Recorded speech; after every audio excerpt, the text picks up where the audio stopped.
lost her name. David Kadaji New by Pedro Sapascos.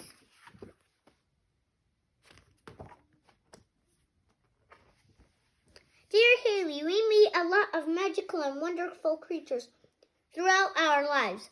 These are just the first. We hope you meet a whole lot more. Love, Aunt Lacey and Uncle Josh and Aiden.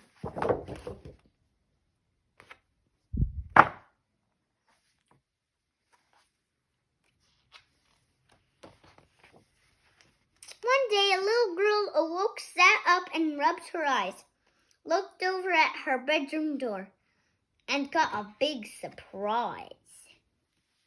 Her name, which she had stuck there, had vanished, flown away. What exactly am I called? She wondered in dismay. She searched inside her closet. She peered in all her drawers. She had a look beneath her bed, crouched down on all floors. What's this, a magic rainbow trail? It wasn't there before. Could that be where her name had gone? And did she dare explore?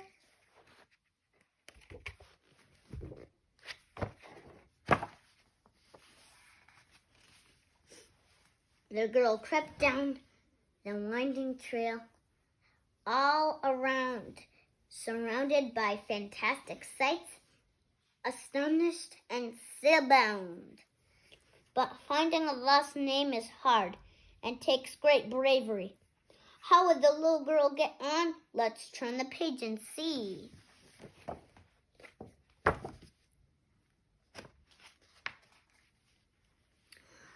By a creek she spied a beast, huge and brown and tubby.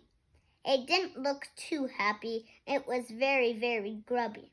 What's wrong? She asked. What's wrong? He cried.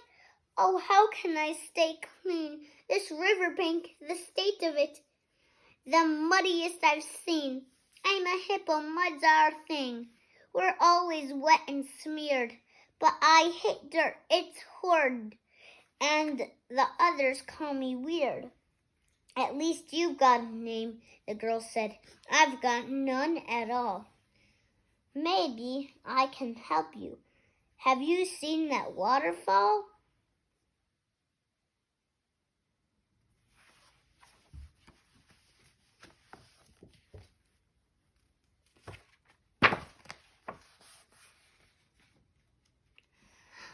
For getting clean is perfect. It's just like nature's shower. So in the hippo jumped and soon smelled fragrant as a flower. Clean, I'm clean, it sang with glee, all bathed in soapy bubbles. But what about your name? I'd love to help you with your troubles. Here is an H for hippo. It was under all that muck. You never know, it might just help. I wish you best of luck. The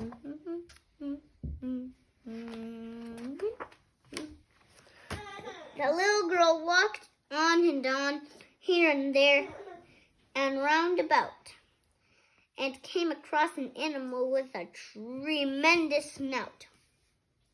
Hello there, said the little girl. What animal are you? I'm an aardvark, said the beast. Good morning. How do you do? Not so good, the girl replied. You see, I've lost my name. Goodness me, the aardvark cried. Now there's a dreadful shame. The aardvark rooted busily. I need to find some lunch, and if you're hungry too, I'll give you. I've got tasty ants too much. Look at the show.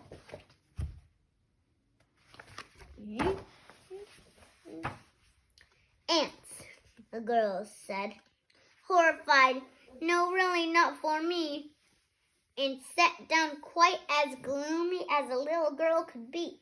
Lost your name, the aardvark sniffled. Well, now that won't do. You mustn't give up yet. And tough, and just sit there feeling blue. Aardvark starts with 2 A's.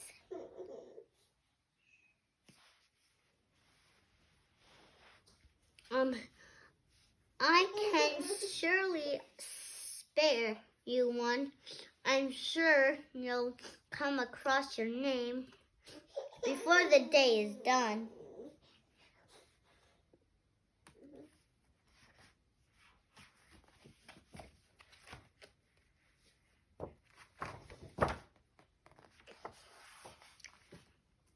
The girl met a colossal beast with an immense behind, who cried, "You've lost your name? Oh dear, that's an awful bind." "I'm the animal," she said, "that never forgets, never. I'm called an fork. Fork? Ah! Hang on, an feather?" She frowned and snuffled and settled down onto her waste gray bottom. Then sighed deeply and sobbed and said, "You know how I've clean forgotten." Now, the girl said kindly, "There's no need to feel so sore.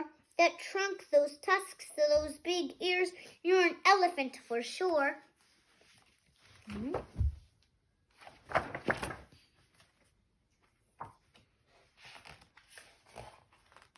"An elephant?" the creature cried. "Oh, how could I forget?" And she sprayed water happily, making the girl quite wet. "But oh my goodness, you still don't remember what you're called?"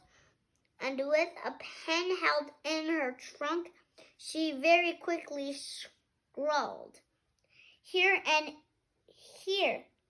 E for elephant. It might just help you out. Keep it safe, you'll find your name. Of that I have no doubt."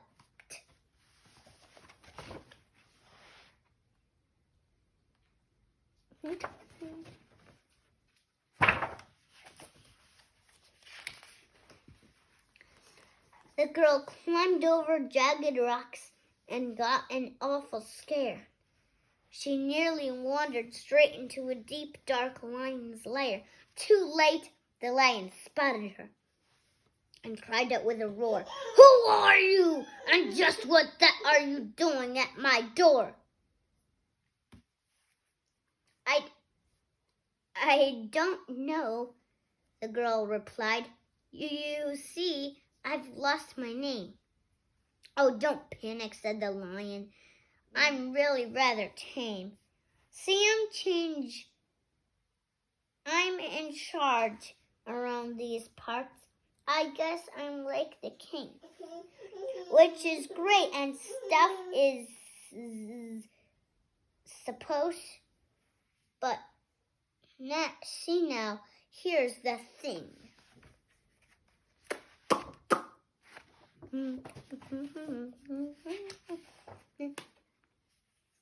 Look at his smile. It's actually happy. "All the other animals do anything I say, but there's no so terrified of me. They never come and play." "I'll play with you," the girl replied. "I'll show them how it's done." And play they did all morning. Oh, the lion had such fun. The lion gave the girl a medal once they'd played their game. "It's an L for lion. It will help you find your name."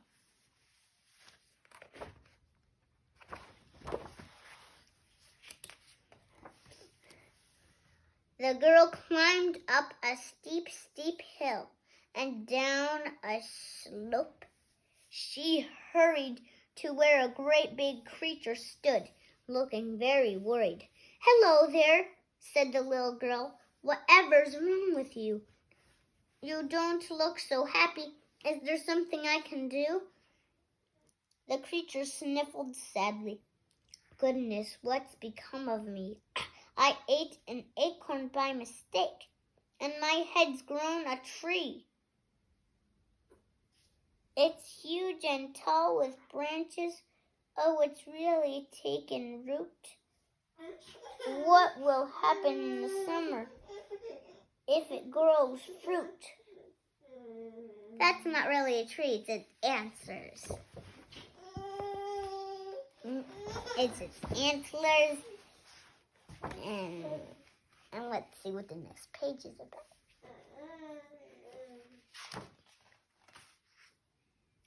Look at his teeth. "I'm an elk," the creature said, "and not an oak or pine." "I've lost my name," the girl replied, "but trust me, you'll be fine." "That's not a tree, they are antlers. They're meant to grow so tall. In fact, you should be proud of them. They're massive after all." "Antlers," said the elk, relieved. "It's not a tree, oh phew. Please take this letter E with you. Antlers, and who knew?"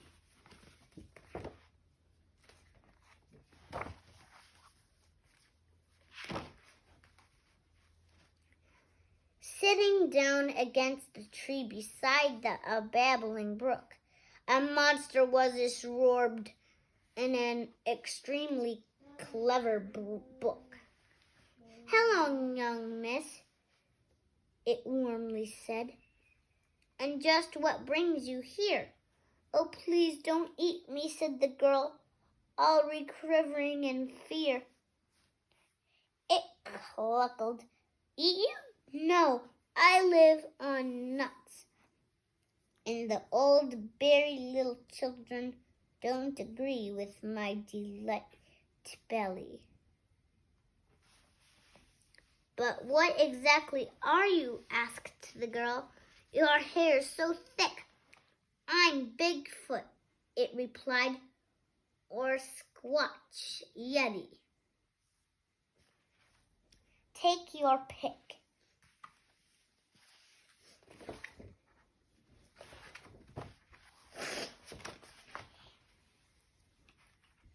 "My problem's quite the opposite," the little girl exclaimed. "See, ever since this morning, well, I don't have any name." "Ah," said the monster cried. "An essential grip for sure, but just the sort of problem I like knocking at my door." It gave the girl a letter. "Here, since I've got names to spare. Take this Y for Yeti, and on your travels, do take care."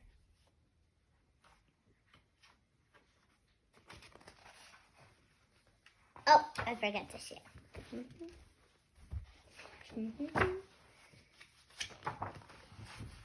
The little girl turned around and headed back the way she'd come, past the wondrous things she'd seen and all the things she'd done. The magic trail was waiting, and she followed where it led, back to where her journey started, underneath her bed. "Yippee!" she cried out happily. No searching any more. The letters she'd been given, can you guess what they stood for? This is the really good part. And she felt so tired and weary, her head one happily whirl. What a quite amazingly curious little girl called Haley. That's my name.